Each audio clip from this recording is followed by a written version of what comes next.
नमस्कार साथियों, कैसे हैं आप लोग। जोश आईएएस पीसीएस में स्वागत है। मैं राहुल आप लोग के डिमांड पे बीपीएससी एईडीओ के न्यू सेशन स्टार्ट करने जा रहा हूं, जिसमें आप लोग का डिमांड ये था कि सर जनरल एप्टीट्यूड का क्लास लेकर आइए जिसमें प्रैक्टिस सेशन हो। तो उसको देखते हुए हम लोग आज से आप लोग के लिए प्रैक्टिस सेशन लेकर आया हूं। और आप लोग को बस एक ही काम है, सेशन को लाइक शेयर एंड सब्सक्राइब कीजिए और अपने दोस्तों के साथ शेयर कीजिए और ज़्यादा से ज़्यादा कमेंट कीजिए कमेंट सेक्शन में। और सबसे बड़ी बात यह है कि आप लोगों को क्या करना है, पार्टिसिपेशन करते रहना है। जैसे जैसे मैं क्वेश्चन दूंगा, होमवर्क में दूंगा, आप लोगों को क्या करना है, होमवर्क बना के कमेंट सेक्शन में कमेंट करना है किसका आंसर ये होने वाला है। तब एक दूसरे के साथ क्या होगा, इंटरेक्शन हो जाएगा ना। जैसे ही इंटरेक्शन होने लगेगा तो आप लोग को रुचि बढ़ने लगेगा। जैसे ही रुचि बढ़ेगा, अभी 30 से 40 दिन है, 30 से 40 दिन में आप लोग को कम से कम 40 से 50 सेशन लेके आऊँगा और आप लोग उतना करके जाइएगा। आपको मैक्स टू मैक्स आप 100 में 100 क्वेश्चन करके आइएगा, ये मेरा वादा है। बस आप लोग इस चीज़ को कीजिए मेरे साथ, और कीजिएगा तो भी आप लोग 100 में 100 स्कोर कर पाइएगा। नहीं तो बस हाँ आ लिए, थोड़ा सा लेक्चर देख लिए, छोड़ दिए, तो इससे नहीं होने वाला है। तो चलिए आप लोग को डिमांड को फुलफिल करते हुए आगे की ओर बढ़ते हैं। और सबसे बड़ी बात यह है कि जोश आईएएस पीसीएस आप लोग चैनल को क्या कर लीजिए, सब्सक्राइब कर लीजिए। और आज आप लोग के लिए प्रैक्टिस सेशन 1 लेके आया हूँ। कौन सा प्रैक्टिस सेशन 1 लेके आया हूँ, जो आप लोग को आज प्रैक्टिस सेशन 1 में क्या किया जाएगा, मैथ एंड रीजनिंग का 100 क्वेश्चन करवाया जाएगा। आप लोग के ये 2 घंटा का लेक्चर नहीं रिकॉर्ड करेंगे, क्योंकि आप लोग के लिए 1 घंटा में सोच रहे हैं कम से कम आज मैथ कंप्लीट करवा दे। और एफटी के लिए, रीजनिंग के लिए थोड़ा सा और टाइम निकाल के कल रीजनिंग का भी लेक्चर आ जाएगा आप लोग के पास। तो बस आप लोग को एक ही चीज़ करना है, लाइक शेयर कमेंट एंड दोस्तों के साथ शेयर करना है। तो चलिए, और आप लोग टेलीग्राम चैनल से जुड़ जाइए, वहाँ पे आप लोग को पीडीएफ और Facebook page and WhatsApp channel से भी जुड़ सकते हैं, जहां आप लोग को सब कुछ अपडेट मिलता रहेगा एईडीओ एग्जाम के बारे में। एंड जितना भी पीडीएफ मिलेगा आप लोग को सब कुछ प्रोवाइड करवा दिया जाएगा। तो चलिए चलते हैं, आप लोग के प्रैक्टिस सेशन 1 लेके आया हूं। उसमें पेपर 3, जो जिसे पार्ट पेपर 3 बोला जाता है, जिसे बोलते हैं सामान्य योग्यता जनरल एप्टीट्यूड। तो चलिए चलते हैं, क्वेश्चन 1 की ओर चलते हैं। और आप लोग इस क्वेश्चन को साथ साथ सॉल्व कीजिए और साथ ही साथ कमेंट सेक्शन में कमेंट कीजिए इसका आंसर क्या होने वाला है। तो चलिए क्वेश्चन को जूम कर देते हैं ताकि आप लोग को अच्छा से विजिबिलिटी हो जाए। तो चलिए क्वेश्चन 1 को जूम करते हैं और आप लोग इसको क्या कीजिए, अच्छे से रीड करिए और इसका आंसर कमेंट सेक्शन में दीजिए। चलिए कमेंट सेक्शन में आप लोग कमेंट में दीजिए इसका आंसर क्या होने वाला है। तो चलिए क्वेश्चन नंबर 1 को रीड करते हैं। क्वेश्चन नंबर 1 में आपसे ये बोला जा रहा है, किसी संख्या को एक भाजक से विभाजित करने पर 16 शेष बचता है। कोई एक संख्या है, आप एक संख्या मान लीजिए और एक भाजक से विभाजित करने पर 16 शेष बचता है। जब मूल संख्या क्या बोला, जब मूल संख्या को दोगुने को उसी भाजक से, सेम भाजक, भाजक क्या रखना है, सेम रखना है, से विभाजित किया जाता है तो 3 शेष बचता है। तो उस भाजक का मान ज्ञात कीजिए। तो देखिए इस क्वेश्चन को करने का 2 से 3 तरीका है, बट आपको क्या करना है, शॉर्ट तरीका अपनाना है जो सबसे कम समय में आपका बन जाए। तो इसको क्या करना है, आपको ऑप्शन से खेलना है। तो ऑप्शन से खेलने के लिए देखिए, कोई एक संख्या मान लीजिए, चलिए मान लेते कोई संख्या मान लेते, क्या मान, चलिए 45 मान लेते हैं।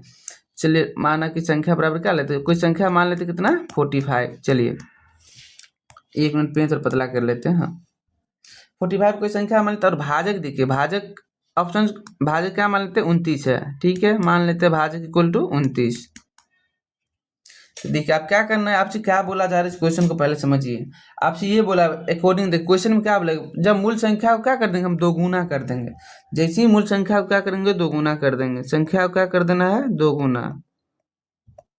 आप लोग नोट डाउन करके, और अगर आप लोग को आता है इस क्वेश्चन को तो आप लोग कमेंट सेक्शन में कमेंट कीजिए। जैसी संख्या को दोगुना करेंगे तो 45 गुना 2 कितना हो जाएगा बताइए, 90 हो जाएगा।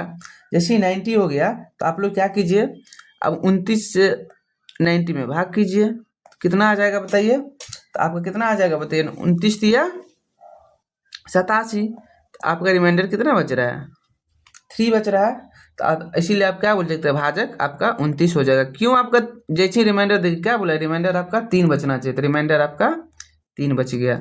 एक तो ऑप्शन ये हो गया। चलिए दूसरा चला गया, हाँ संख्या 45 ही मान लेते, संख्या इक्वल टू 45, कोई दिक्कत वाली बात नहीं है। चलिए भाजक मान लीजिए, यहाँ पे कितना दिया भाजक ऑप्शन में, 23 दिया है आपको, 23 है। अब आपसे बोला जा रहा है जब मूल संख्या को क्या कर देना है, 2 गुना कर देना है। तो चलिए इस मूल संख्या को हम क्या कर देते हैं, 2 गुना कर देते हैं। तो क्या हो जाएगा, मूल संख्या 45 गुना 2 क्या हो जाएगा, 90। 90 हो गया ना। अब इस 90 में क्या करना है आपको, 23 से भाग करना है। तो 90 में आप 23 से भाग कीजिए, 4 से, 4 तिया 12, 4 दूना 8, 1 9 आ जाएगा। तो 3 मरतबे दीजिए, 3 तिया 9, 3 दूना 6, कितना आ जाएगा आपका 11 आ गया। कितना आ गया 11 आ गया। 9 8 में से 21 आ गया। देखिए यहाँ क्या बोला जा रहा है, शेष 3 बचना चाहिए, जो कि बिल्कुल नहीं है। तो ये आपका ऑप्शन ए कैंसिल हो जाएगा। तो चलिए, तो आपका ऑप्शन क्या आ जाएगा, फाइनल आंसर की ओर चलते हैं। तो आपका फाइनल आंसर क्या आ जाएगा, आपका फाइनल आंसर 29 हो जाएगा। अब क्यों हो गया आपको पता चल गया।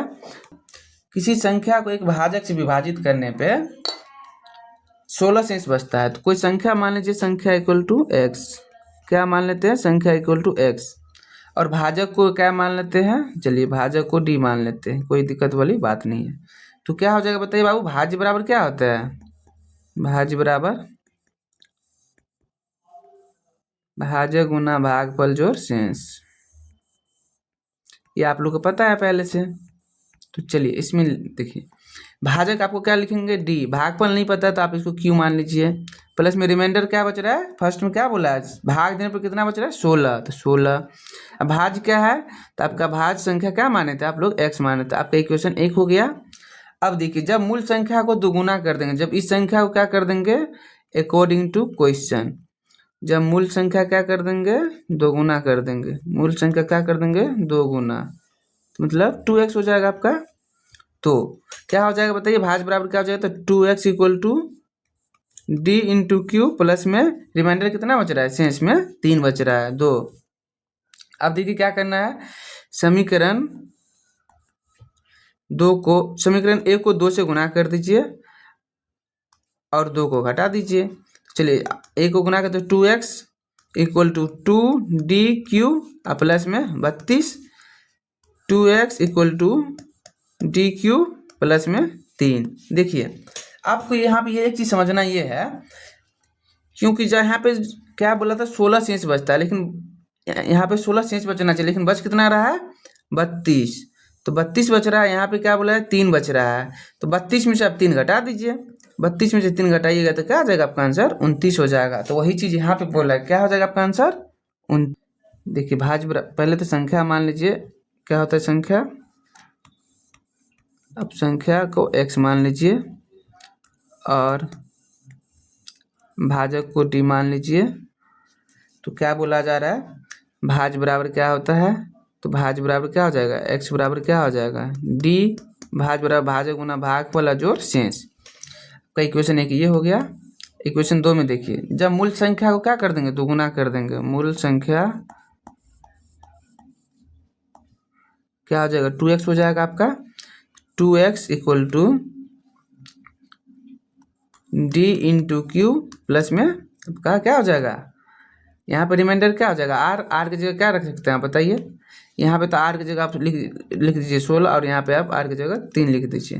क्या हो जाएगा 2x equal to D Q plus में 3। यहाँ पे क्या हो जाएगा आपका, देखिए यहाँ पे इक्वेशन 2 हो गया। और इक्वेशन समीकरण 1 या इक्वेशन 2 लिख लीजिए, समीकरण 1 को 2 से गुना कर दीजिए और 2 घटा दीजिए। तो 2x इक्वल टू क्या हो जाएगा, देखिए आपका ये डी था आपका, हाँ, तो डी क्यू प्लस में 16 और 2x equal to D Q plus में 3। 16 दूना क्या हो जाएगा आपका 32 हो जाएगा, क्योंकि 2 से गुना कर दिए। आप देखिए यहाँ पे सब्ट्रैक्ट कर लीजिए, तो ये कट गया, तो डी क्यू इक्वल टू आपका कितना आ जाएगा 29 आ जाएगा। तो आपके क्या क्या पूछ रहा था, आपका डी का वैल्यू तो पूछ रहा है भाजक का मान क्या होने वाला है। तो भाजक का मान क्या होने वाला है, डी का वैल्यू 29 होने वाला है। तो इस चीज़ को क्या करना है, आपको याद रखना है। एक तो ये हो गया आपके लिए। और चलिए नंबर 2 की ओर चलते हैं। क्वेश्चन नंबर 2 में आपसे ये बोला जा रहा है, 11 और 20 के बीच की सभी अभाज्य संख्याओं का योगफल, क्या बोला जा रहा है, 11 और 1 मिनट रुक जाइएगा, हाँ, 11 और 20 के बीच की सभी अभाज्य संख्याओं का योगफल, 30 और 50 के बीच की सभी अभाज्य संख्याओं के योगफल का धनात्मक अंतर ज्ञात कीजिए। तो सबसे पहली बात है 11 और 20 के बीच की सभी अभाज्य संख्या को आप लिखिए और उसको ऐड करिए। तो 11, 1 मिनट रुकिए, 11 और 20 के बीच में अभाज्य संख्या क्या क्या है, आप लोग कमेंट सेक्शन में कमेंट करिए। क्या होता है बाबू, 11 हो जाएगा, 13 हो जाएगा, 17 हो जाएगा और 19 हो जाएगा। इसी तरह से 30 और 50 के बीच में लिखिए। 30 और 50 के बीच में क्या होने वाला है, और क्या बोला जा रहा है, इसका अभाज्य संख्याओं का योग पूछ रहा है। इसका योग कितना हो जाएगा बाबू, 11 प्लस में 13 प्लस में 17 प्लस में 19, तो आपका कितना आने वाला है बताओ बाबू, 60 होने वाला है। आप देखिए 30 और 50 के बीच में पूछ रहा है अभाज्य संख्याओं का योग क्या होगा।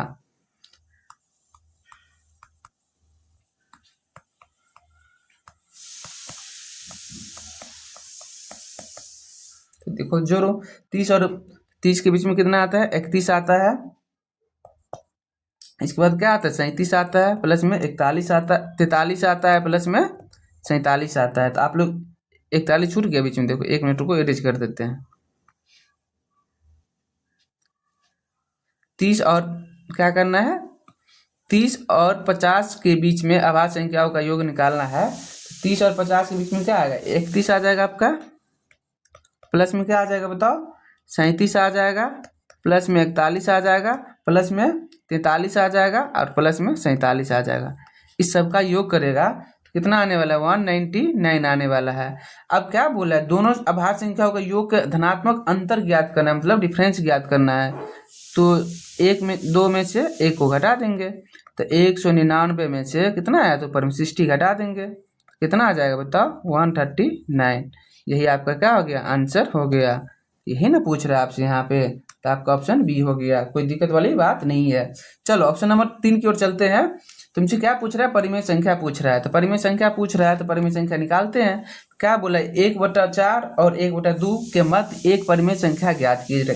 इस चीज को निकालने के लिए आपको थोड़ा सा पता होना चाहिए परिमेय संख्या के बारे में क्या होता है। तो परिमेय संख्या क्या होता है, जिसे P/Q के रूप में हम लोग लिखते हैं, और उसे देखो परिमेय संख्या क्या होता है पहले ये पता कर लो। तो परिमेय संख्या इक्वल टू क्या होता है, परिमेय संख्या थोड़ा सा बता देता हूँ। परिमेय संख्या इक्वल टू जो P/Q के फॉर्म में तो लिखते हैं, जहाँ Q does not equal to 0, जहाँ Q 0 के बराबर नहीं हो सकता है। और इसके बीच में क्या बोला, एक परिमेय संख्या ज्ञात करने के लिए आपसे बोला जा रहा है। चलो निकालते हैं। तो परिमेय संख्या निकालने के लिए क्या बोलते हैं, करते हैं, तो 1/4 प्लस में 1/2 को 2 से भाग कर देंगे, तो इससे निकाल लेंगे, तो आपका एलसीएम 4 आ जाएगा, यहाँ पे 3 आ जाएगा, तो 3/8 आपका आंसर आ जाएगा, ऑप्शन नंबर सी। चलो क्वेश्चन नंबर 4 है। क्वेश्चन नंबर 4 में बोल रहा है आपसे, क्वेश्चन नंबर 4 में आपसे ये बोला जा रहा है, क्या बोला है देखो बताओ बाबू, 8 के पावर 10 गुना 9 के पावर 7 गुना 7 के पावर 8 के गुणनफल में कुल अभाज्य संख्या क्या होगा, उसको आप लोग को क्या करना है, निकालना है। तो सबसे पहले अभाज्य संख्या में कन्वर्ट कर लेंगे। तो 8 को हम लोग क्या लिख सकते हैं, देखो 8 के पावर 10 गुना 9 के पावर 7 गुना 7 के पावर 8, इसको करेंगे 2 के पावर 3 के पावर में 10 हो जाएगा, इसके 3 के स्क्वायर के पावर में 7 हो जाएगा, इस 7 के पावर 8 ही रहेगा। अभाज्य संख्या में कन्वर्ट कर लिए। अब देखो पावर करो पहले, तो 2 के पावर 30 गुना 3 के पावर 14 गुना 7 के पावर 8। जैसे अभाज्य गुणनखंड क्या निकालना है, टोटल अभाज्य मतलब कुल अभाज्य गुणनखंड निकालना है, तो क्या करते हैं इसमें हम लोग पावर को ऐड कर देते हैं। तो पावर क्या है, 30 प्लस में 14 प्लस में 8। चलो क्या होगा तुम लोग बताओ, आंसर क्या हो जाएगा, 52 आपका आंसर हो जाएगा, कोई दिक्कत वाली बात नहीं है। चलिए नेक्स्ट क्वेश्चन की ओर चलते हैं। नेक्स्ट क्वेश्चन में आपसे क्या बोला जा रहा है, चलिए नेक्स्ट क्वेश्चन में आपसे ये बोला जा रहा है, 1 मिनट रुक जाइएगा, 1 मिनट, हाँ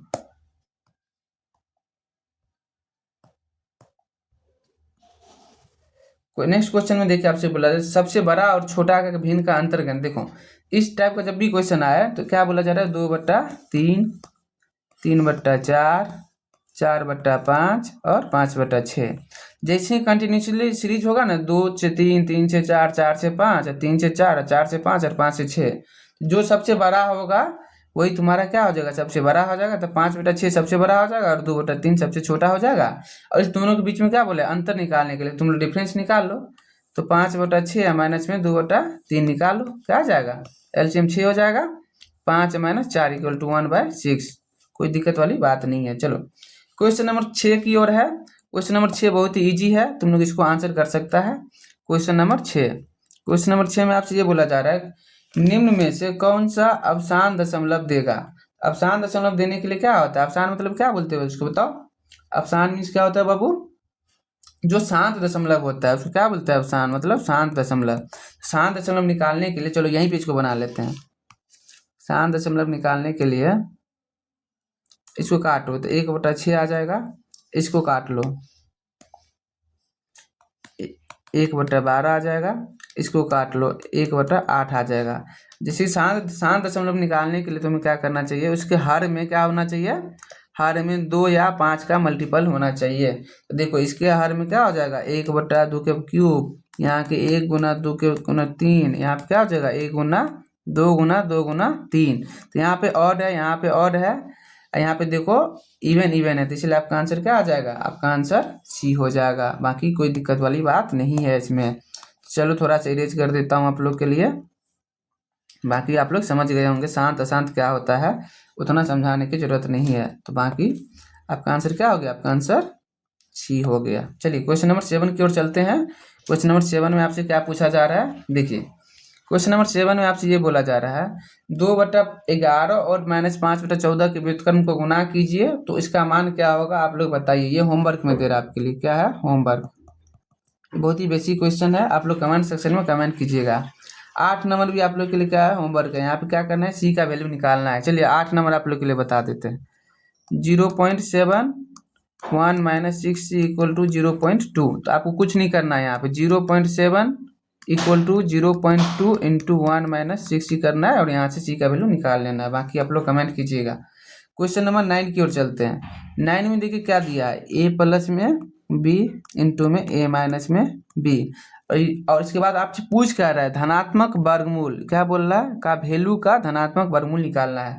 तो आप लोग इसको सॉल्व कीजिएगा तो कितना आएगा? 24 आएगा, और इसका रूट निकाल लीजिएगा तो कितना जाएगा? 2√6 आ जाएगा। इसका फार्मूला क्या होता है? a² - b²। 36 माइनस में 12 आ जाएगा तो आपका 24, और वही चीज़ यहाँ पे कैलकुलेट कर दिया गया है। क्वेश्चन नंबर 10 में चलिए। क्वेश्चन नंबर 10 में आपसे ये पूछा जा रहा है √4.2436 का मान √4.2436 का मान क्या होने वाला है? आप लोग इसका कमेंट सेक्शन में कमेंट कर सकते हैं। बहुत ही बेसिक क्वेश्चन है, स्क्वायर रूट का सवाल है, तो आप लोग कर सकते हैं।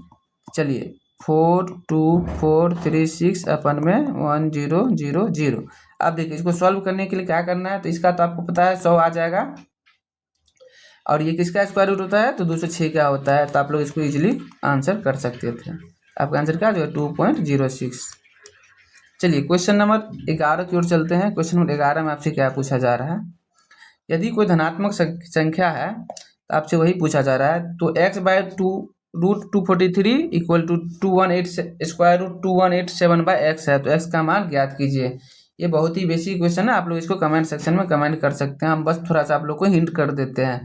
देखिए 243 किसका स्क्वायर रूट होता है? तो आप इसको कन्वर्ट करिए 9 × 9 × 81 या गुना 3, 243 आप लोग यहाँ से निकाल सकते हैं, और इसको करिएगा तो √3 गुना 9 गुना 9 गुना 9। अब यहाँ से आप लोग x का वैल्यू निकाल सकते हैं क्रॉस मल्टीप्लिकेशन करके। स्क्वायर रूट में स्क्वायर रूट आएगा, आप उसको निकाल सकते हैं। तो स्क्वायर रूट में आपका आ जाएगा 27 × 9 इंटू में √3 इंटू में √3। आप यहाँ से आप निकालिएगा तो आपका x का वैल्यू कितना आने वाला है? 27 आने वाला है। आपको इस चीज़ को याद रखना है। आपका आंसर भी आ जाएगा यहाँ से।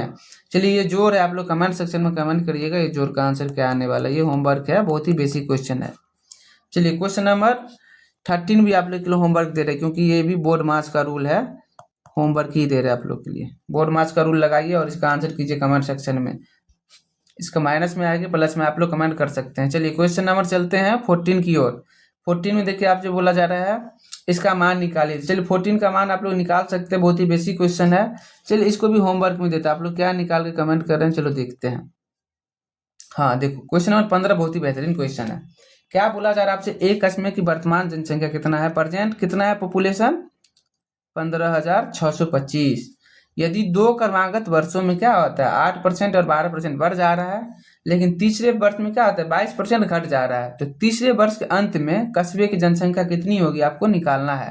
तो पहले क्या होता है? क्रमागत वर्ष के तो आपको क्या करना है यहाँ पे, जो क्रमागत वर्ष का ये, तो आपको क्या करना है, क्रमागत वर्ष में जो बढ़ोतरी हुई है पहले उसको निकाल लेते हैं। तो क्या क्या बढ़ोतरी, कितने परसेंट का? तो 8% का बढ़ोतरी हुआ है, 8% का, और 12% का। तो इसका क्या करते हैं, इसका हम बढ़ोतरी निकाल लेते हैं, 2 वर्ष में कितना बढ़ोतरी हुआ है। तो यहाँ पे आप निकाल सकते हैं। तो 8 प्लस में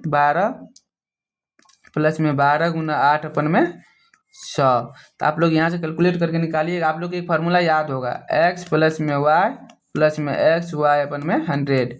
यहीं से इसको निकाला जा रहा है। तो आप इसको निकालिए तो कितना आने वाला है आप लोग को, तो 20.96 आने वाला है। और अब बोला जा रहा है तीसरे वर्ष में क्या हो रहा है, घट जा रहा है। तो घट जा रहा है तो तीसरे वर्ष में निकाल लेंगे। तीसरे वर्ष में कंबाइंड बढ़ोतरी मतलब संयुक्त बढ़ोतरी कितना हुआ था। ठीक है, आप लोग इसको निकालिए यहाँ से। कितना आ रहा है, 20.96 माइनस में 22। उसके बाद यहाँ से गुना करिए, 20.96 इंटू 22 अपन में 100।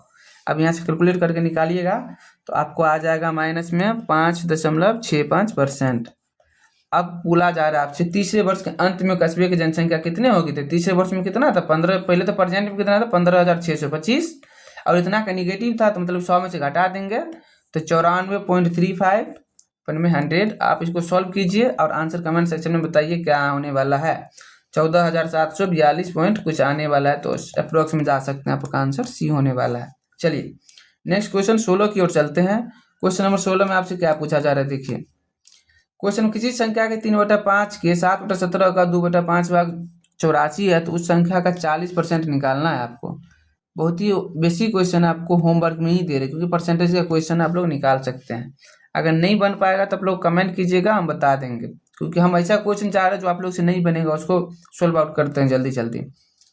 एक संख्या में 42 घटाने पर प्राप्त संख्या उस संख्या के 70% के क्या होता है, बराबर हो जाता है। तो उस संख्या का 2/5वां भाग किसके बराबर होगा। देखिए ये क्वेश्चन बहुत ही बेसिक है, बस आपको पता होना चाहिए। कोई एक संख्या मान लेना है और उसको बना देना है। कोई संख्या मान लीजिए आप, इसको इजी संख्या है तो आपको क्या करना है, मान के ही बना लीजिए, बेसिक जल्दी आ जाएगा आपका आंसर। कोई संख्या मान लीजिए, 1 मिनट रुकिएगा। हाँ चलिए, कोई संख्या मान लेते हैं, संख्या बराबर क्या मान लेते हैं, कोई x मान लीजिए। बेसिक तरीका बता रहा हूँ आपको, ये x मान लीजिए। उसमें से क्या बोला है, 42 घटा देना है। किधर क्या क्वेश्चन है, 1 मिनट रुक जाइए, सॉरी। हाँ 42 घटाने पे उस संख्या कितना 70% के बराबर होता है। तो उस संख्या के 70% के बराबर कर देंगे आप लोग। अब तो यहाँ से कर दीजिए तो x का वैल्यू यहाँ से आपको आ जाएगा 140। अब पूछ रहा है इस संख्या का 2/5वां भाग क्या होगा। तो आप लोग बताइए 2/5 कितना आने वाला है, तो 56 आने वाला है। आपको इसको आंसर कर देना है, बाकी कोई दिक्कत वाली बात नहीं है। चलिए क्वेश्चन नंबर 18 में आपसे क्या पूछा जा रहा है, देखिए क्वेश्चन नंबर 18 में आपसे ये पूछा जा रहा है, एक वस्तु की बिक्री पे आरंभिक परसेंट लाभ 74% था और वस्तु का क्रय मूल्य अगर 50% क्या करते हैं हम लोग बढ़ा देते हैं, तो लेकिन विक्रय मूल्य को हम सेम रखते हैं तो नया परसेंट लाभ क्या होगा आपको बताना होगा। तो देखिए इसमें कुछ नहीं करना है, जो क्रय मूल्य है ना उसको हम लोग क्या मान लेते हैं, 100 मान के बना लेते, बहुत ही जल्दी बन जाएगा। तो क्रय मूल्य क्या हो गया, 100 हो गया। और कितना परसेंट लाभ लिया था आरंभिक में, तो 74% का लाभ लिया था। कितना परसेंट का, 74% का लाभ लिया था। तो एसपी कितना हो जाएगा आपका, 174 हो जाएगा यहाँ पे। चलिए अब आपसे बोला है न्यू सीपी, तो न्यू सीपी निकालिए। न्यू सीपी के बारे में क्या बोला जा रहा है, वर्ग कितना हो रहा है, 150 हो रहा है, तो 150 हो गया। और आपका क्या बोला, विक्रय मूल्य को सेम रखना है, मतलब एसपी को वही रखना है, कितना जो जितना है आपको उतना ही रखना है। तो देखिए इस दोनों का डिफरेंस कितना आने वाला है, 24 आने वाला है। तो वही पूछ रहा है आपसे परसेंटेज लाभ कितना हुआ, तो वही निकालना है न्यू परसेंटेज लाभ। तो क्या होता है परसेंटेज लाभ बराबर, बताओ लाभ बट्टे में, तो 24 बट्टे में सीपी इंटू में 100। आप यहाँ से कैलकुलेट करिए, आपका आ जाएगा आंसर 16%। बाकी कोई दिक्कत वाली बात नहीं है। चलिए क्वेश्चन नंबर 19 की ओर चलते हैं। आपसे ये पूछा जा रहा है 19 में, देखिए यदि एक वस्तु को कितना 13% की हानि पे बेचा जाता है, कितना पे, 13% की हानि पर और 14% के लाभ पर भी बेचा जाता है, तो दोनों के मूल्य में कितना 162 रुपया प्राप्त होता है। तो डिफरेंस करना है, सीधी सी बात है। तो आप कुछ नहीं करना है आपको, इसको एक मिनट सॉरी तो आपको क्या करना है, इसको कुछ नहीं करना है। एक को 14% के लाभ पे बेचते हैं तो 114 रुपया, और एक को 13% के हानि पे बेचते हैं तो 87 रुपया। इस दोनों का डिफरेंस निकालिएगा तो आपका किसके बराबर है, 162 रुपया के बराबर कितना है दोनों, 162 रुपया के बीच, मतलब 162 के मूल्य के अंतर है। तो आपको इसको एक्स भी मान के बना सकते हैं, ऐसे भी बना सकते हैं। दोनों का डिफरेंस करिएगा तो आपको 27 आ रहा है, 27 इक्वल टू 162 आ गया, तो एक का वैल्यू निकाल लीजिए, 162 बटा में 27, यहाँ से कैलकुलेट करिएगा तो आपका कितना आ जाएगा, एक्स का वैल्यू आपके अप्रोक्स में आ जाएगा 6 के आसपास होगा, परसेंटेज में बोला है तो आपका 600 आ जाएगा, कोई दिक्कत नहीं है। इसमें परसेंटेज हम हटा दिए थे इसलिए कोई वाली बात नहीं है, परसेंटेज में करिएगा तो 100 से गुना कर दीजिएगा तो आपका 600% हो जाएगा, बाकी 600 रुपया हो जाएगा, तो कोई दिक्कत वाली बात नहीं। एक तो ये हो गया। और चलिए अगर इसको लॉन्ग प्रोसेस से जाइएगा, चलिए लॉन्ग प्रोसेस से चलते हैं। लॉन्ग प्रोसेस और सेम ही है, बस कुछ नहीं करना, लाभ और हानि पता होना चाहिए आपको, यहाँ से बना सकते हैं। चलिए नहीं समझ में आएगा तो एक बार पूछ लीजिएगा, आप लोग भी ट्राई कीजिए बनाने का, क्योंकि हर एक क्वेश्चन हम नहीं बता सकते हैं, आप लोग को बस हिंट दे सकते हैं।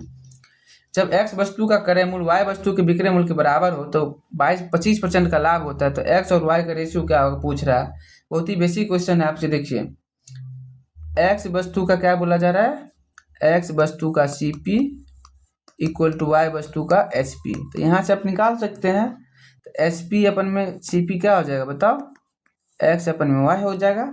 और क्या दिया है, कितना परसेंट का लाभ होता है, 25% का लाभ होता है। तो लाभ कितना है 25%, लाभ बराबर 25%। और लाभ बराबर क्या होता है बताओ, लाभ का फॉर्मूला क्या होता है, SP माइनस में CP अपन में CP। देखो तो यहाँ से कैलकुलेट करो या इसको कन्वर्ट कर लो ना 1/4 में। चलो 1/4 कन्वर्ट कर लिया यहाँ से, तो x बटा y निकालना है तुमको। तो x का वैल्यू क्या हो जाएगा, जब CP 4 हो गया तो x का वैल्यू क्या आ जाएगा 5 आ जाएगा, तो आपका आंसर हो गया। तो x बराबर क्या आ जाएगा 5 और y बराबर 4, कोई दिक्कत वाली बात है नहीं। तो आपका ऑप्शन कहाँ है, एक ही दिख रहा है, x बराबर 5 और y बराबर 4, कोई बड़ी बात है ही नहीं। चलिए क्वेश्चन नंबर 21 की ओर चलते हैं। क्वेश्चन नंबर 21 के पैटर्न पे एक क्वेश्चन और बनाए थे। आपसे क्या पूछ रहा है, क्रमिक छूट के तुल्य एकल छूट के ज्ञात करना है। तो आपको यहाँ पे एक फार्मूला अभी बताए थे, जब डिस्काउंट ज्ञात करना होता है, एकल डिस्काउंट ज्ञात करना होता है, तो आपको एक फार्मूला याद रखना है, एकल डिस्काउंट बराबर एकल डिस्काउंट इक्वल टू एकल डिस्काउंट परसेंट बराबर x प्लस में y माइनस में x, y अपन में 100। आप इस पे बनाइए, आपका आंसर बन जाएगा। तो 10 प्लस में 15 और माइनस में 10 गुना 15 अपन में 100। तो आपको यहाँ से निकालिएगा तो कितना आ जाएगा 23.5% आ जाएगा। अब फिर आपको क्या करना है, 1 मिनट रुकिएगा, हाँ आपको फिर क्या करना है यहाँ पे, अब फिर अगेन आपको बोला जा रहा है कितना, आप 23% पे निकालिए। तो 23.5% पे 23% प्लस में कितना बढ़ जा रहा है 20%, तो 20% पे डिस्काउंट दे रहा है, फिर निकालिए 20 गुना 23.5 अपन में 100। अब यहाँ से निकालिए तो आपको कितना आने वाला है 38.8%। आपका आंसर आने वाला है 38.8%, ऑप्शन नंबर बी में है। तो आपका ऑप्शन क्या आ जाएगा, बी सही हो जाएगा। चलिए क्वेश्चन नंबर 22 में चलिए। क्वेश्चन नंबर 22 बहुत ही बेहतरीन क्वेश्चन है, आप लोग इसको सॉल्व कर सकते हैं। 22 में आपसे ये पूछा जा रहा है, दो संख्याओं का रेशियो 3/2 है। चलिए दो संख्याओं का रेशियो 3/2 है। चलिए 3x और 2x मान लेते हैं। इसमें क्या बोला, दूसरी संख्या और पहली और दूसरी में से 8 और 6 घटा दीजिए तो रेशियो क्या हो जाता है 8:5 हो जाता है। तो संख्या ज्ञात करना है, यहाँ से x का वैल्यू निकालिए और फिर 3 × x कर दीजिएगा और 2 × x कर दीजिएगा, आपका आंसर आ जाएगा। चलिए क्वेश्चन नंबर 23 की ओर चलते हैं। क्वेश्चन नंबर 23 भी सेम प्रोसेस है, आपको बस बनाना है। क्वेश्चन नंबर 23 चलिए हम आपको अच्छे से बता देते हैं। क्वेश्चन नंबर 23 में कुछ नहीं करना, ए और बी का वेतन का अनुपात दे दिया है, क्या दे दिया है 3x, 3/4 दिया है, तो मतलब 3x 4x हो जाएगा। ए और बी का वेतन, ए इक्वल टू और बी इक्वल टू, आपको क्या बोला जा रहा है, ए और बी में दोनों में कितना वेतन में 3,000 रुपये क्या कर देते हैं, वृद्धि कर देता है। तो 3,000 की वृद्धि कर देंगे, एक ए में और बी में भी कर देंगे 3,000 का, तो रेशियो क्या हो जाता है 18/23 हो जाता है। तो एक आप मान बोल रहे हैं आपसे क्या होने वाला है, तो यहाँ से x का वैल्यू निकालिए और आप 3 × x कर दीजिए, आपका आंसर आ जाएगा। बहुत ही बेसिक क्वेश्चन है, आपको इसमें सोचने वाली कोई ज़्यादा बात नहीं है। चलिए क्वेश्चन नंबर 24 की ओर चलते हैं। 24 में आपसे क्या पूछा जा रहा है, आपका ऑप्शन क्या आएगा, इसको कमेंट में कीजिए, कमेंट कीजिए इसका आंसर क्या आने वाला है। चलिए क्वेश्चन सी आने वाला है। चलिए क्वेश्चन नंबर 24 बहुत ही बेहतरीन क्वेश्चन है, आपको थोड़ा सा याद रखना है इस चीज़ को। आप लोग भी साथ साथ सॉल्व करते रहिए, आप लोग भी अपना अपना तरीका यूज करते रहिए।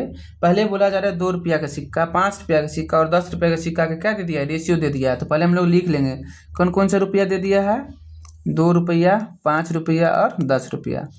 और रेशियो क्या दे दिया है 5, तो 5x, 7x और 8x। चलिए, जिनका मूल्य कितना है 1250 है, तो टोटल मूल्य निकालने के लिए आपको क्या करना पड़ेगा, 5 दूना 10x कर देना है, प्लस में 7 5 35x कर देना है, प्लस में 80x इक्वल टू कितना हो जाएगा आपका 1250। यहाँ से x का वैल्यू निकालिएगा, तो यहाँ से आपका x का वैल्यू आ जाएगा 10 आ जाएगा। तो क्या पूछ रहा है आपसे, 5 के सिक्कों की संख्या क्या होगी, तो 5 का सिक्कों कितना हो जाएगा 7 × x, मतलब 7 × 10 कितना हो जाएगा बाबू 70 हो जाएगा।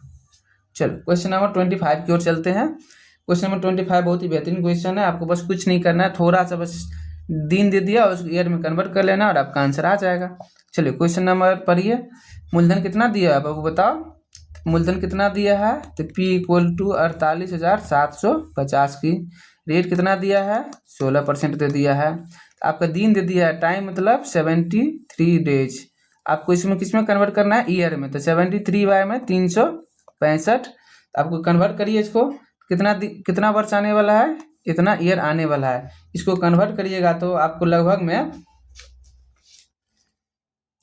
आप लिख सकते हैं, तो 1/5 काटिए इसको, तो 1/5 साल आ जाएगा।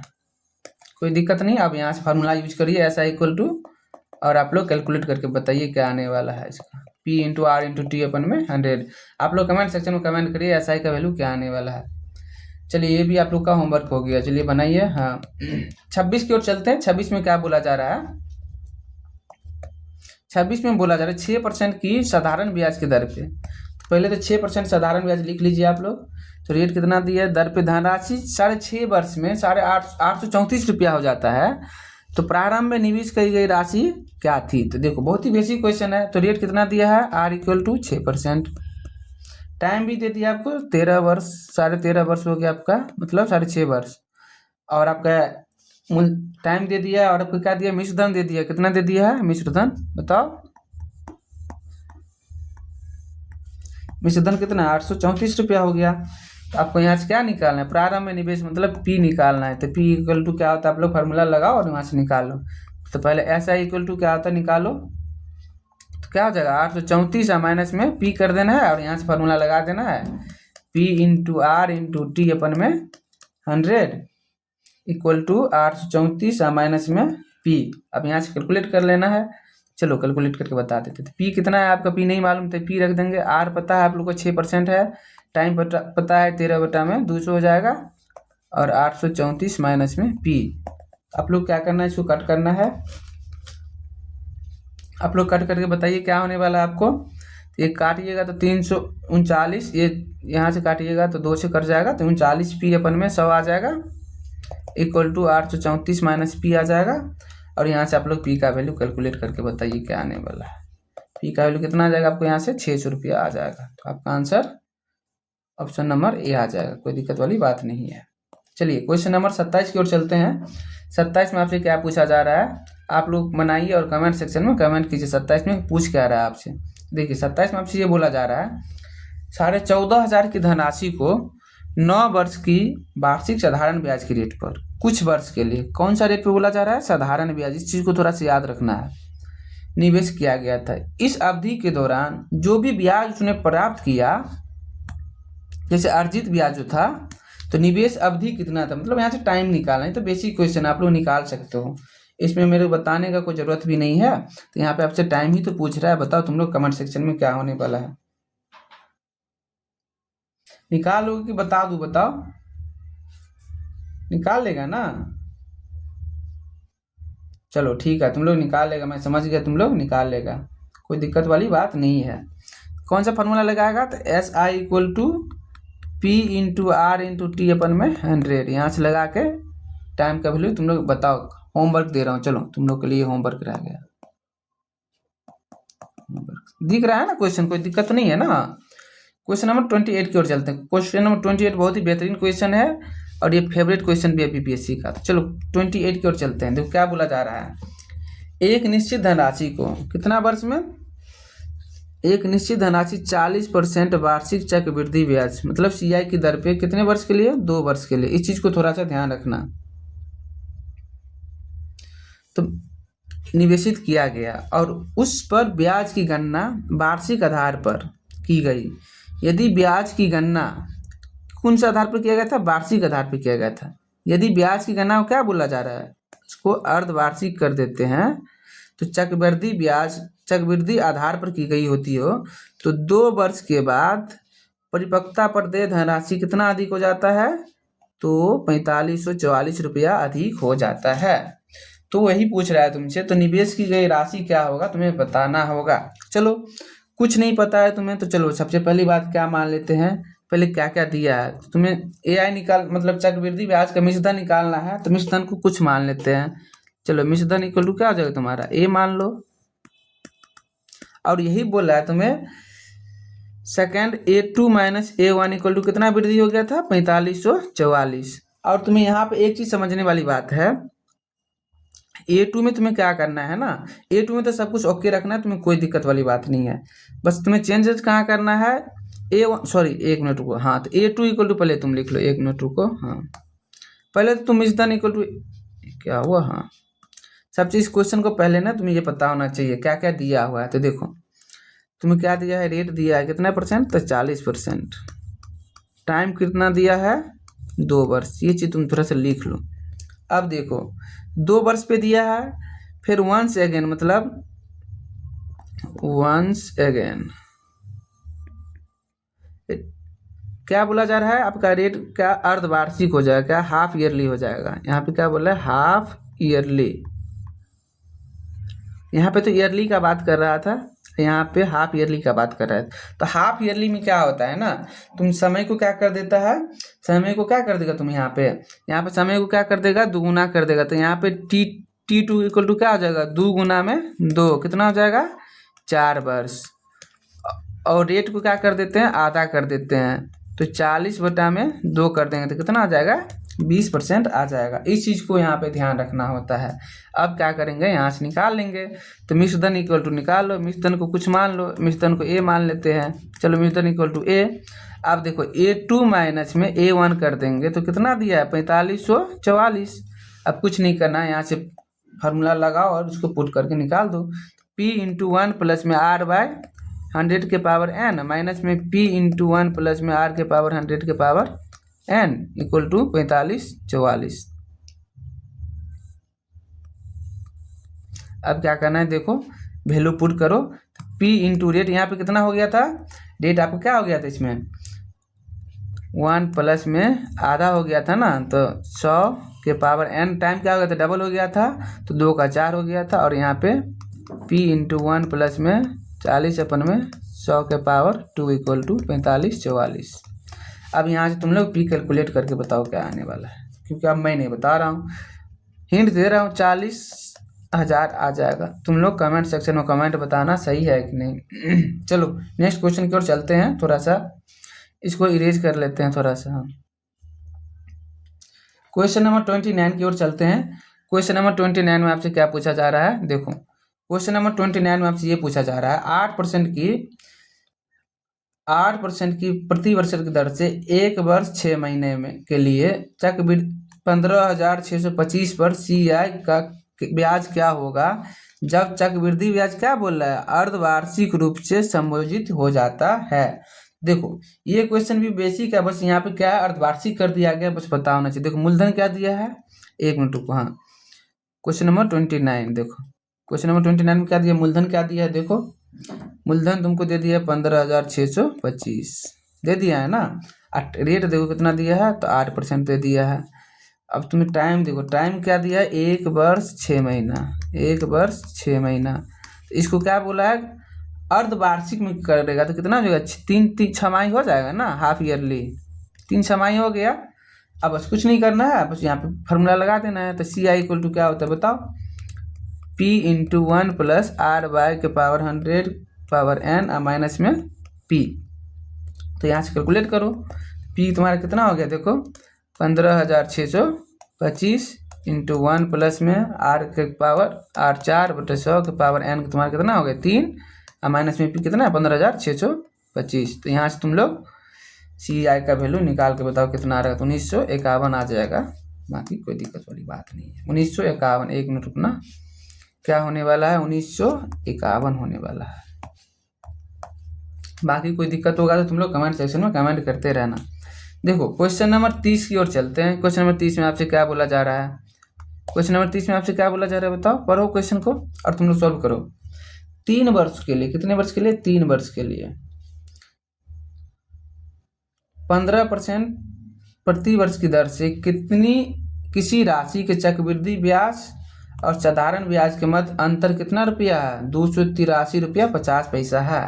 तो तुमसे क्या पूछ रहा है, राशि तो ज्ञात करना है, तो कुछ नहीं है, डिफरेंस दे दिया है कितना रुपया, 283 रुपया 50 पैसा। फार्मूला लगा के पुट कर देना है। सी आई का फार्मूला क्या होता है, P इंटू 1 प्लस में R/100 के पावर n माइनस में P, और इसके बाद उसका फार्मूला लगा दो एस आई का। एस आई का फार्मूला क्या होता है, P into R into T अपन में 100। यहाँ से फार्मूला पुट करके यहाँ से तुम P का वैल्यू निकाल लो। P इक्वल टू क्या हो जाएगा, तुम लोग आंसर करके कमेंट सेक्शन में कमेंट करो क्या होने वाला, बाकी कुछ नहीं है इस फार्मूला। चलो 31 की ओर चलते हैं। 31 में आपसे क्या पूछा जा रहा है बताओ कमेंट सेक्शन में। ए और बी की वर्तमान आयु का अनुपात कितना है, 30 वर्ष है। 5 वर्ष बाद उनकी आयु का अनुपात 3:9 हो जाएगा। तो ए की वर्तमान आयु क्या होने वाला है, तुम्हें तो ज्ञात करना है। देखो ये बहुत ही बेसिक क्वेश्चन है, अगर तुम लोग 10th क्लास में अच्छे से पढ़ा होगा तुम लोग इसको बना सकता है। देखो कुछ नहीं करना, एगो के आयु x मान लो, एगो को y मान लो, दोनों का ये कितना हो जाएगा, x plus Y equal to कितना हो जाएगा, 30 हो जाएगा। और 5 वर्ष बाद बोला है तो 5 वर्ष बाद कर लो, तो x प्लस 5 प्लस में y प्लस में 5 इक्वल टू 3/9। तो यहाँ से इक्वेशन आ जाएगा तुम्हें 2x minus 3y equal to 5 आ जाएगा। इक्वेशन 2 हो जाएगा, इक्वेशन 1 हो जाएगा। दोनों को सॉल्व करो, x और y का मान निकाल लो, और x और y का मान निकालेगा तो क्या आ जाएगा, x का वैल्यू और y का वैल्यू क्या आ जाएगा, कमेंट सेक्शन में तुम लोग कमेंट करो क्या आ रहा है तुम लोग से। बताइए सोनू जी क्या आ रहा है आपका x का वैल्यू, तो x का वैल्यू आपका 19 आ रहा है, और y का वैल्यू क्या आ रहा है कमेंट कीजिए। तो y का वैल्यू क्या आ रहा है आपको, 11 आ रहा है। तो इसीलिए आपसे पूछ रहा है, तो एक आयु क्या होगा, तो x का वैल्यू 19 है, तो एक आयु आपका 19 वर्ष हो गया। चलिए 32 की ओर चलते हैं। 32 में आपसे क्या पूछ रहा है, हाँ ए की वर्तमान आयु, क्या बोला जा रहा है आपसे, ए की वर्तमान आयु के 2 गुने और बी की वर्तमान आयु के 3 गुने का योग 106 वर्ष है।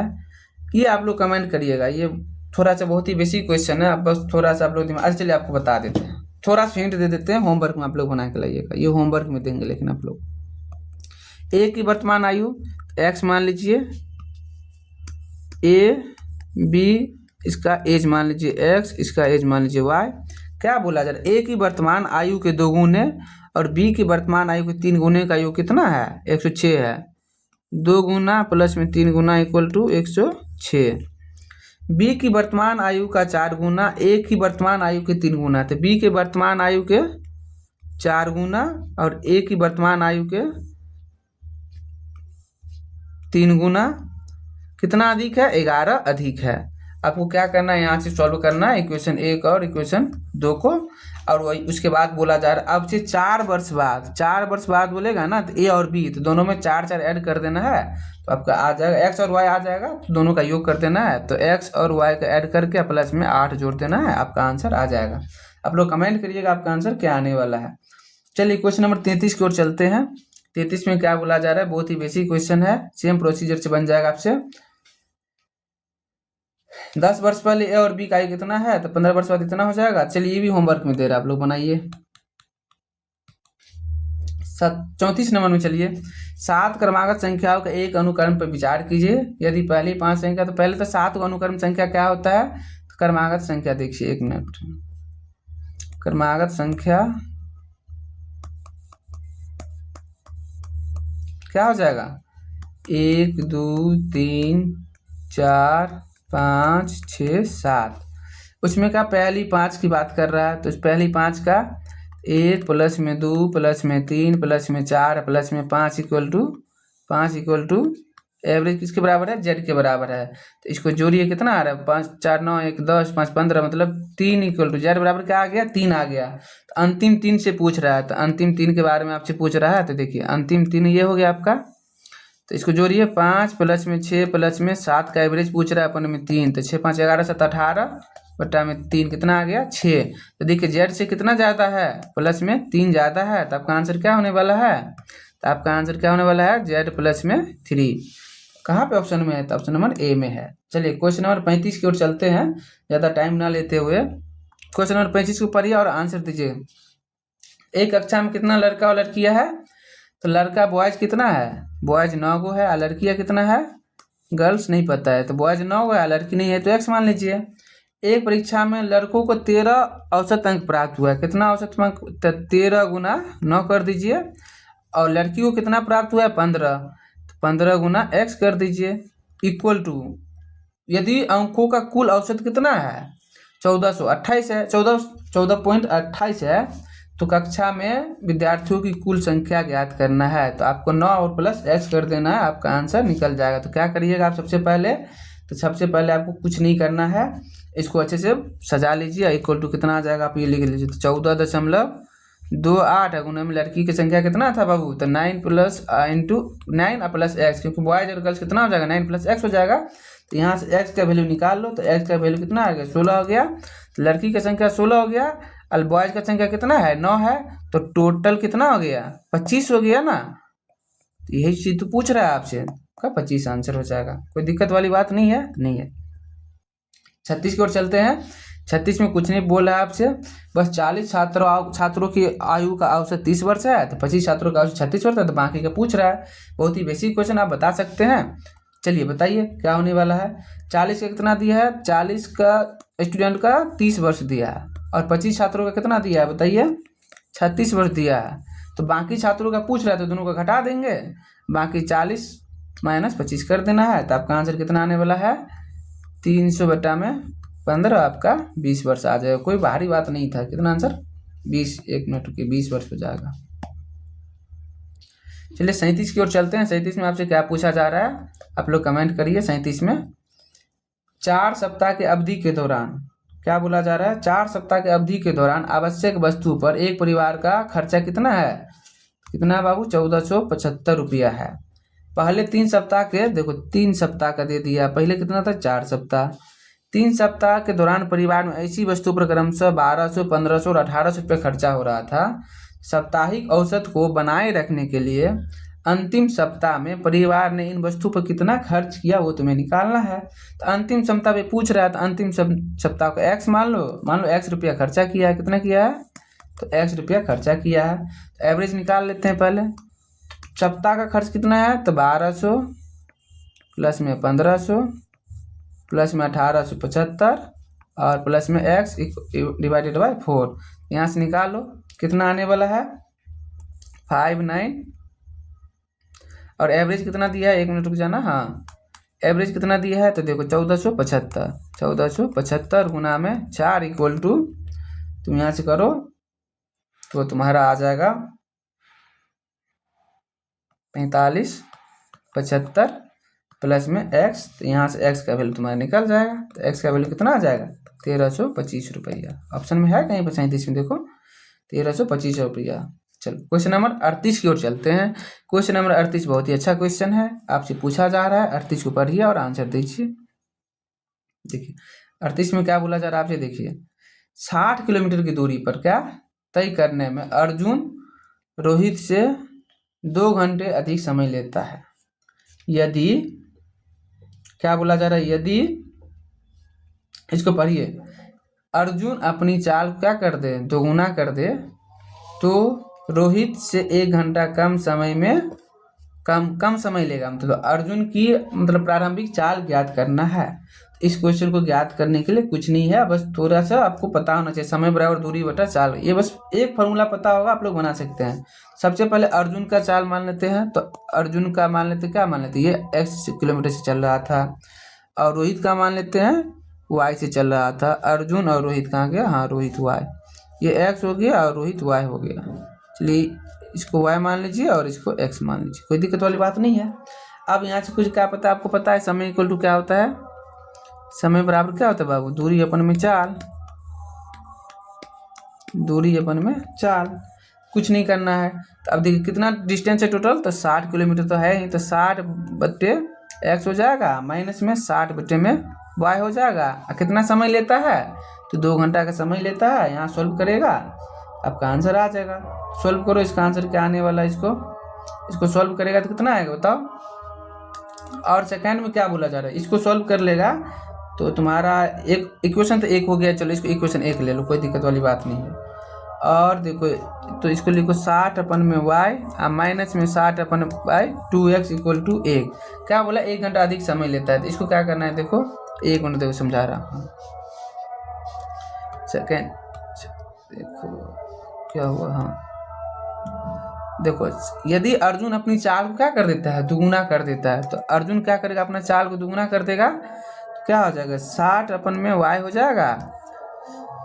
तो रोहित से 1 घंटा कम समय लेता है, तो रोहित का क्या हो जाएगा 60 अपन में 2x हो जाएगा इक्वल टू 1 हो जाएगा। तो ये क्वेश्चन तुम्हारा 2 हो गया, यहाँ से सॉल्व करो तो x का वैल्यू आ जाएगा तुम्हारा 10 kmph। तो आपका यहाँ से निकल गया, और y भी तुम निकाल सकता है, तो y भी निकाल के बताना क्या आ रहा है तुमसे। तो बाकी कोई दिक्कत वाली बात है नहीं यहाँ से।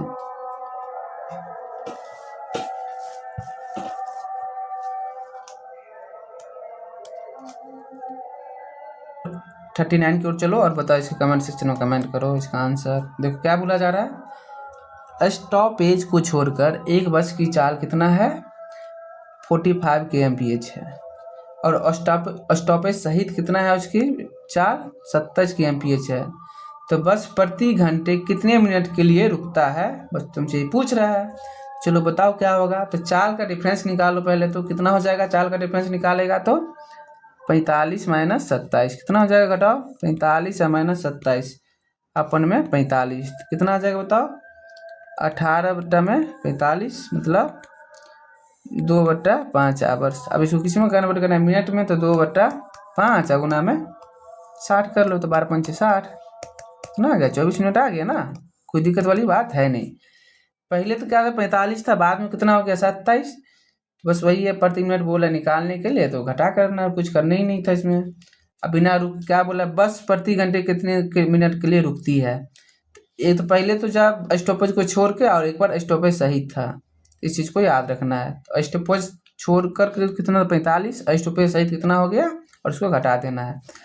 बाकी तुम लोग नहीं समझ में आएगा तो पूछ लेना। तो चलो इसको लिख देते, समय इक्वल टू, अब समझ में आ जाएगा तुम लोग को, चाल में अंतर मतलब चाल में अंतर, रुको चाल में अंतर डिवाइडेड बाय, समझा, बिना रुके हुए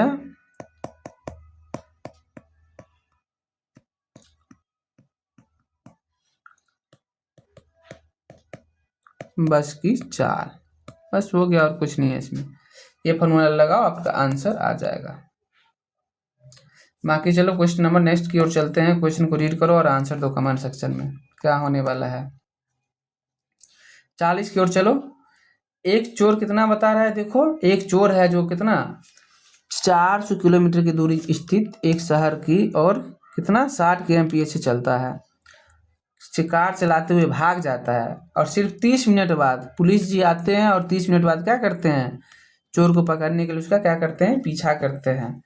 और पीछा करते हैं तो पुलिस का चाल कितना हो जाता है, 80 किलोमीटर। अपना स्पीड बढ़ाएगा तभी तो पुलिस को पकड़ सकता है ना। तो स्पीड अपना कितना कर देता है, 80 किलोमीटर के चाल से पीछा करना शुरू कर देता है। तो चोर के पकड़ने के लिए पुलिस द्वारा तय की गई दूरी कितनी होगी। लेकिन जनरली वर्तमान दौर में तो चोर और पुलिस कभी पकड़ाता नहीं है, बट यहाँ पे पूछा जा रहा है, तो चलो इसको सॉल्व करते हैं। तो चोर द्वारा पकड़ा गया 30 मिनट के बाद बोला जा रहा है, तो पहले 30 मिनट कितना दूरी तय कर लिया चोर, ये देखो 30 मिनट बाद, तो 30 मिनट तो चोर दूरी तय कर लिया होगा ना 30 मिनट में, तो 30 मिनट में कितना दूरी तय किया होगा, चलो बताओ। तो 30 मिनट में, रुको 1 मिनट बताता हूँ, 30 मिनट में चोर द्वारा दूरी तय की गई, कितना तय किया गया होगा बताओ। तो डिस्टेंस बराबर क्या होता है, चाल गुना वेलोसिटी। तो चाल कितना है इसका 60 इंटू वेलोसिटी कितना है 60 kmph था वेलोसिटी, और टाइम कितना लगा है आधा घंटा, तो आधा घंटा, तो कितना हो जाएगा यहाँ पे 30 किलोमीटर चोर ऑलरेडी भाग चुका था। अब यहाँ पे क्या होता है, एक तो 60 है एक 80 है, तो रिलेटिव वेलोसिटी निकालना पड़ेगा यहाँ पे, जिसको सापेक्ष चाल बोलते हैं। सापेक्ष चाल मतलब रिलेटिव वेलोसिटी क्या हो जाएगा 80 माइनस 60 कितना हो जाएगा 20 kmph। अब कुछ नहीं करना है, तुम्हारा 20 kmph आ गया। तो चोर को पकड़ने में कुल टाइम, तो चोर को पकड़ने के लिए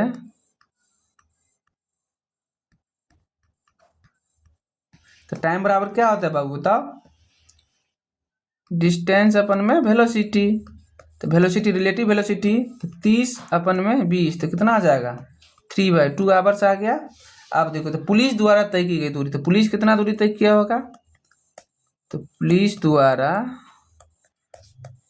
तय की गई दूरी कितना हो गया दूरी बताओ। एक तो 80 किलोमीटर से चल रहा था, टाइम कितना लिया था 3/2 आवर्स, तो कितना हो जाएगा बताओ, ये कट गया 40 मतलब 120, तो 120 किलोमीटर डिस्टेंस दूरी तय किया होगा कौन, तो पुलिस। आपका आंसर क्या हो जाएगा 120 हो जाएगा। कुछ नहीं था, बस थोड़ा सा बेसिक पता होना चाहिए, तुम बना लेते। चलो क्वेश्चन नंबर 41, इस टाइप का क्वेश्चन बीपीएससी पूछेगा ही पूछेगा, तो इस चीज को थोड़ा सा टाइम एंड डिस्टेंस को भी कवर करके जाना है तुम लोग।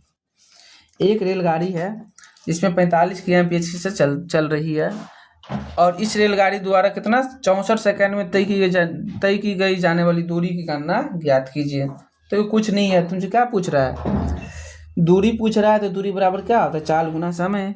तो लिखो दूरी बराबर चाल गुना समय। चाल कितना दे दिया है 45 kmph है, तो इसको कन्वर्ट कर लो। देखो जैसे ही kmph है, इसको सेकंड में करेगा तो 5/18 से क्या करना होता है, मल्टीप्लाई करना होता है। और टाइम क्या होता है, टाइम कितना दिया 64 सेकंड दे दिया है, तो इसको करके बताओ क्या आने वाला है, तो 800 मीटर आएगा, कन्वर्ट करेगा तो मतलब 0.8 किलोमीटर, ऑप्शन ए। चलो क्वेश्चन नंबर 42 देखो, बहुत ही बेहतरीन क्वेश्चन है, इस टाइप का क्वेश्चन आने ही आने वाला है एग्जाम में, थोड़ा सा ध्यान रखना। एक रेलगाड़ी उत्तर से दक्षिण की ओर चल रही है, और क्या बोला जा रहा है, समान दिशा में 2 kmph और 4 kmph की चाल से चल रहे हैं। राज और मधुर को क्रमशः 9 सेकंड और 10 सेकंड में क्या कर लेता है, पार कर लेता है। तो यदि रेलगाड़ी की लंबाई x मीटर है, तो x का मान ज्ञात करना है। तो सबसे कुछ नहीं, जिसमें तुम्हें पहले ये पता होना चाहिए, तो रेलगाड़ी की चाल क्या है। सबसे पहली बात है रेलगाड़ी की चाल क्या है, तुमको नहीं पता है तो क्या मान लेंगे, उसको y मान लेंगे। चलो चाहे x मान लेते, y मान के ही बना लेते। चलो तो रेलगाड़ी की चाल क्या हो जाएगा, देखो रेलगाड़ी की चाल कितना है, y kmph है, कोई दिक्कत वाली बात नहीं है। अब देखो तुमको पता है वेलोसिटी बराबर क्या होता है, डिस्टेंस अपन में टाइम होता है, तो लिखो टाइम। अब अकॉर्डिंग टू क्वेश्चन के अकॉर्डिंग जाओ, क्वेश्चन क्या बोला तुमसे, उत्तर से दक्षिण की ओर चल रही है, ठीक है, समान दिशा में 2 kmph और 4 kmph की चाल से चल रही है। राज और मधुर को क्रम से कितने सेकंड में, तो 9 सेकंड में क्या कर लेता है, पार कर लेता है। तो यदि रेलगाड़ी की लंबाई कितना है, x है, तो x का मान ज्ञात करना है। तो देखो अकॉर्डिंग टू क्वेश्चन कितना है, समान सेम डायरेक्शन में जा रहा है, तो क्या होगा माइनस कर देंगे रेलगाड़ी, तो y-2 हो जाएगा तुम्हारा। और डिस्टेंस क्या है, तो डिस्टेंस तुम x मान लो, डिवाइडेड बाय कितना है वेलोसिटी सेकंड, देखो टाइम कितना 9 सेकंड ले रहा है, तो इसको अति में कन्वर्ट कर लेगा, तो यहाँ से इसको डिवाइड कर सकते हैं।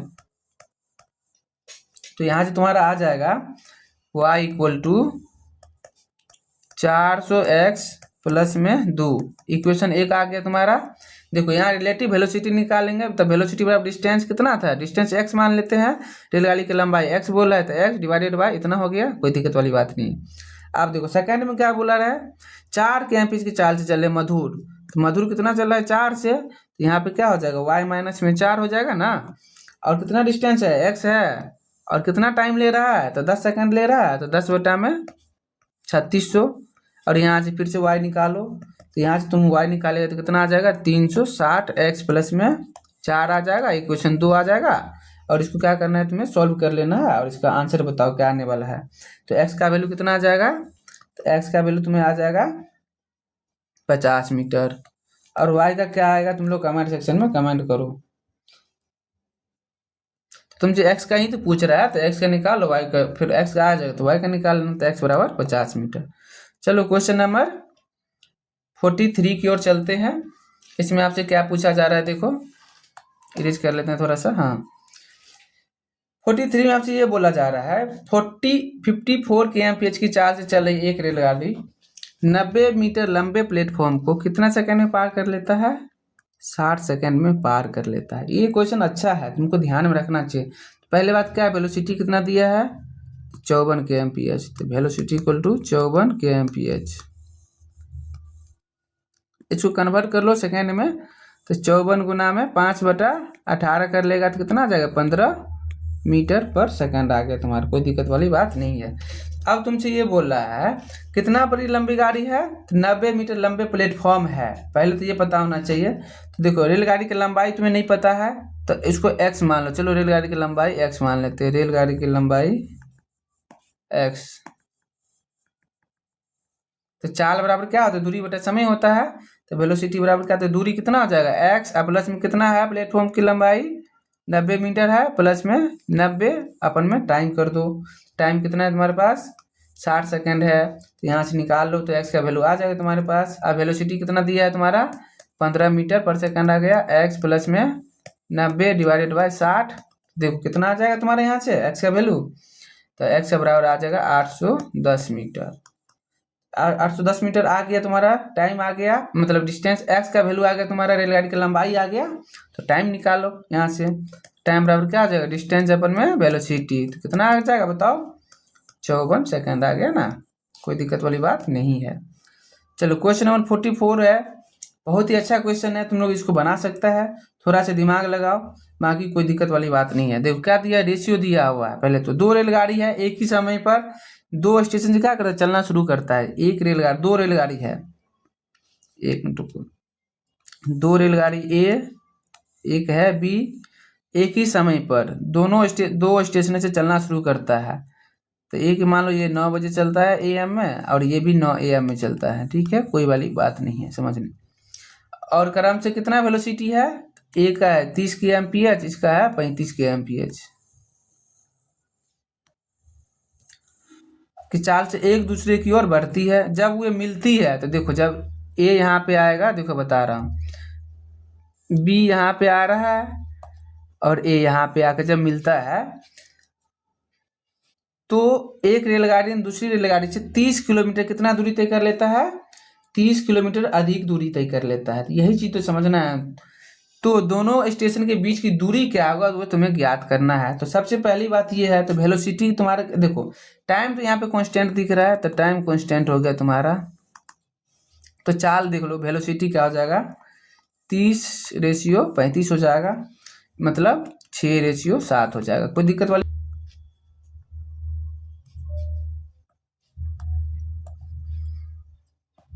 दूरी बराबर क्या हो जाएगा तब 7:6 हो जाएगा। तो दोनों का डिफरेंस निकालेगा तो 1 आ जाएगा, तो 1 इक्वल टू कितना आ जाएगा तुम्हारा 30 किलोमीटर हो गया। कितना बोला है 30 किलोमीटर अधिक है दूरी, तो 1 इक्वल टू 30 किलोमीटर। तुमसे क्या पूछ रहा है 13, तो टोटल कितना दूरी हो जाएगा, तो 7 + 6, तो 13, तो 13 गुना 30। देखो 7 + 6 कितना आ जाएगा, 7 + 6 = 13, और 13 गुना 30 कितना हो जाएगा 390। समझ में आया कि नहीं, नहीं आया तो फिर से पूछ लेना, कोई दिक्कत वाली बात नहीं है। चलो क्वेश्चन नंबर 45 की ओर चलते हैं। धारा और नाव की चाल वाला इक्वेशन आता ही आता है, तो इसको भी थोड़ा सा ध्यान में रखना है। तुमसे ये बोला जा रहा है स्थिर जल में एक नाव की गति कितना 11 किलोमीटर प्रति घंटा है। यदि नाव 2 घंटे धारा के विपरीत दिशा में और 19 किलोमीटर की दूरी तय करता है। एक तो विपरीत दिशा में जा रहा है, कितना दूरी तय करता है 19 किलोमीटर दूरी तय करता है। तो धारा की गति ज्ञात करना है। तो पहली बात तो तुम्हें ये पता होना चाहिए, धारा स्थिर जल में नाव की चाल कितना किलोमीटर है, तो है 11 kmph। ये चीज तुम्हें पता हो गया। और धारा के विपरीत जा रहा है तो तय की गई दूरी कितना है 19 किलोमीटर। तो यहाँ पे क्या होगा, धारा के विपरीत में चाल कितना हो जाएगा बाबू रे, ये तो हो गया कांस्टेंट वाला हो गया, कांस्टेंट चाल, और विपरीत में करेगा क्या आ जाएगा 19/2 kmph हो जाएगा। अब तुमसे क्या पूछ रहा है, धारा की गति ही तो पूछ रहा है, तो धारा की गति निकाल लो। तो धारा की गति निकालो, 11 माइनस में 19/2 हो जाएगा ना, क्या हो जाएगा रिलेटिव वेलोसिटी निकालेगा तो यहाँ से निकालो। तो 22 माइनस में 19/2 कितना आ गया 1.5 kmph आ गया। बेसिक क्वेश्चन था। 46 नंबर देखो, 46 में ये बोला जा रहा है एक नाव धारा के विपरीत दिशा में शहर P से शहर Q की ओर जाता है तथा धारा की दिशा में शहर Q से शहर P की ओर वापस आता है। यदि स्थिर जल में नाव की गति 35 kmph तथा धारा की गति 5 kmph है, तो पूरी यात्रा में नाव की एवरेज वेलोसिटी क्या है उसको तुम्हें क्या करना है तो ज्ञात करना है, उस चीज को ज्ञात नहीं है। बेसिक क्वेश्चन है। देखो पहले तो क्या पता, धारा के विपरीत बोला है, तो धारा के विपरीत में देखो क्या होगा, धारा के विपरीत में देख लो क्या होता है, विपरीत, धारा की विपरीत,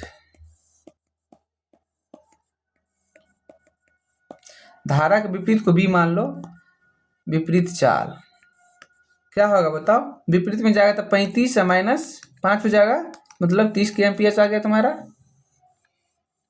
और धारा के सापेक्ष, धारा की दिशा में, मतलब धारा की दिशा में इसको ए मान लो, तो 35 प्लस में कितना हो जाएगा, ये कितना हो जाएगा 40, 35 प्लस में 5 कितना हो जाएगा 40 के एम्पियर आ गया तुम्हारा। अब तुमसे एवरेज ही तो पूछ रहा है, तो एवरेज निकालने के लिए क्या होता है formula, 2 into A into B divided by A plus में बी। अब यहाँ पुट कर दो 2 इंटू 30 गुना में 40 डिवाइडेड बाई में कितना हो जाएगा 70, यहाँ से काट दो कितना होगा 4 तिया 12 दूना 14, तो आपका लगभग में 14, मतलब हाँ इसका काट के आएगा 34.28 के एम्पियर आ जाएगा। समझ में आ गया ना चीज़ें, तो आपका आंसर बी हो जाएगा। चलो 47 की ओर चलते हैं, बहुत ही बेसिक क्वेश्चन है 47। चलो 47 बताओ क्या होगा। 47 में आपसे ये बोला जा रहा है, इसमें ये बोला जा रहा है आपका कर्ण कितना है 13 सेंटीमीटर है और एक भुजा 5 है, तो तुम्हें लंब का नहीं बारे में पता है, तो लंब निकाल लो। यहाँ से तुम लंब निकालेगा तो ऐसे भी तुम्हें पता होगा 5 12 13 होता है, तो 5 12 13 याद हो गया, तो लंब तुम्हारा 12 आ गया।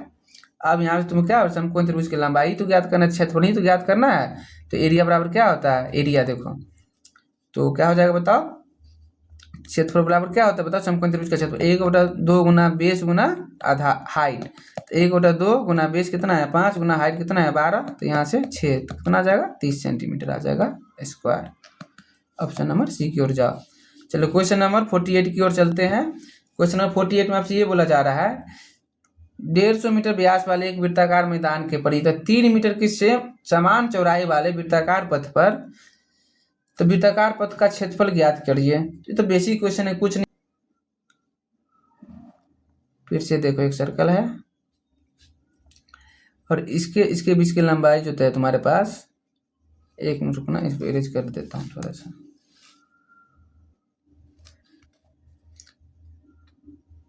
इसके बीच में जो लंबाई है 75 मीटर के बीच में है, और देखो यहाँ से यहाँ तक के बीच की लंबाई है, देखो बीच में लंबाई है 3 मीटर है। कुछ नहीं करना तुमसे, एरिया बस क्या होता है, area equal to pi R square, तो बस तुमको कुछ नहीं करना है, बस पाई का वैल्यू देखो पाई निकाल लेना है और कुछ नहीं करना, यहाँ पे पुट कर देना, तो 75 प्लस में 3 का होल स्क्वायर कर देना और माइनस में पाई इंटू 75 का होल स्क्वायर कर देना, और इसका आंसर बता देना क्या आने वाला है तुम लोग के पास। सी आंसर आ जाएगा, तुम लोग को निकाल के बताना कमेंट में। देखो एक आयताकार भूखंड है कि विकर्ण और एक भुजा के माप दिया हुआ है, तो उस आयताकार भूखंड का परिमाप क्या होगा तुमसे ये पूछ रहा है, तो परिमाप इक्वल टू क्या होता है 2 इंटू लंबाई जोड़ चौड़ाई, तुम लोग इसको निकालो कुछ दिक्कत नहीं है। क्या हो जाएगा बताओ, 2 इंटू लंबाई कितना है 63 प्लस में चौड़ाई कितना है 16, इसको निकाल के बताओ तो 158 आने वाला है। चलो 50 नंबर क्वेश्चन की ओर चलते हैं। एक घनाभ की भुजा 1:2:3 के अनुपात में है और इसका वॉल्यूम दे दिया है, तो घनाभ का पृष्ठीय क्षेत्रफल पूछ रहा है तुमसे। चलो घनाभ का पृष्ठीय क्षेत्रफल क्या होता है, तो पहले वॉल्यूम निकाल लो, तो वॉल्यूम बराबर क्या होता है LBH होता है, LBH, और इसको सॉल्व करेगा तो क्या हो जाएगा 2 इंटू 3 इंटू 1 इक्वल टू कितना हो जाएगा 1296 सेंटीमीटर। इसको निकालेगा तो 6 इक्वल टू क्या आ जाएगा 1296, तो एक का वैल्यू निकालेगा तो क्या आ जाएगा 200, एक का वैल्यू निकालेगा तो 216 आ जाएगा, तो इसलिए क्यूब में निकालना है, तो x बराबर तुम्हें 6 सेंटीमीटर आ जाएगा। तो इससे तुमको फिर क्या है घनाभ का पृष्ठीय क्षेत्रफल निकाल लेना। यहाँ से क्या होता है पृष्ठीय क्षेत्रफल 2 इंटू LB प्लस में BH प्लस में HL, इस पर पुट कर देना, LBH का वैल्यू तुम्हें निकल जाएगा। तुम लोग इसको होमवर्क में बनाना, ये होमवर्क में थोड़ा सा सोल्व करके बनाना। बाकी कोई दिक्कत होगा तो तुम लोग कमेंट सेक्शन में कमेंट करना। बाकी जो रीजनिंग का क्वेश्चन है मैं तुमको थोड़ा देर के बाद मैं तुमको देने वाला हूँ, इसका भी एनालिसिस, बस थोड़ा देर और रुक जाओ क्योंकि अभी क्लास फंस रहा है। तो बाकी तुम लोग जोश ISPCS चैनल को शेयर और सब्सक्राइब करते रहो, और 1 घंटा के अंदर मैं 50 क्वेश्चन कंप्लीट करवा दिया, तो तुम लोग भी इस तरह से कंप्लीट करवा देना है, और एग्जाम हॉल में इसी तरह से अटेम्प्ट करना है कि 1 घंटा में पूरा कंप्लीट हो जाए।